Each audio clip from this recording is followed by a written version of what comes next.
Hey everybody, it's Peter with ConversantLife.com, and I'm excited today to be talking to Craig Detweiler. You also might know him as Dr. Film. He is one of our resident film and entertainment bloggers on ConversantLife.com. He's also the author of his new book titled A Purple State of Mind, Finding Middle Ground in a Divided Culture. And Craig, let's start with the book real quick. What a great time, what a great title with the election year and blue state versus red state. Tell me what Purple State of Mind is all about.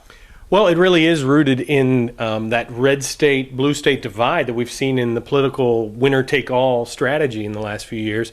And I think we're realizing that people are ready for a different kind of conversation. I mean, you look even at the two candidates this year, both of them a little bit untraditional within their party, you know, mavericks in their own way. So I think people are ready for a different kind of dialogue, one that maybe builds up rather than tears down. So we decided that a red state versus blue state is maybe better replaced by a purple state of mind that is able to see things maybe from a godly perspective and to realize that instead of pledging our allegiance maybe to one party or one person, that really our allegiance falls to Christ, to the purple reign of Christ. So Craig, throughout the book, you seem to bring opposite viewpoints together, like in chapter 1, freedom and responsibility. Is that throughout the book the theme of what it means to live a purple state of life? Oh, absolutely. You know, it seems like every election since I've been alive has been a referendum of the 50s versus the 60s.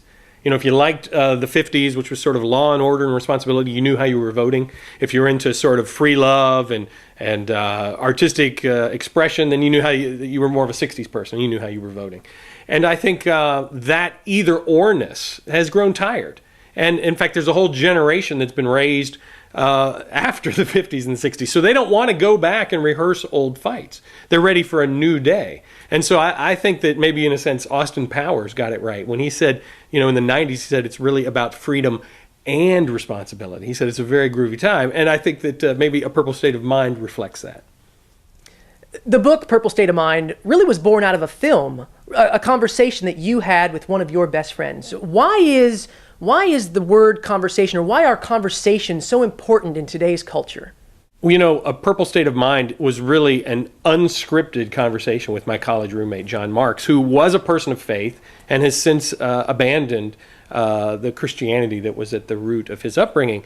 And I think increasingly we're confronted by people we disagree with. They're our friends, our neighbors, our co-workers. And is it possible to do more than disagree? Can we build bridges across the religious and cultural divide? Can we figure out common ground? Can we find ways of moving forward as people who may have differences in how we worship and how we live and what we value, and yet still have to get along, still have to figure out how to navigate this crazy 21st century?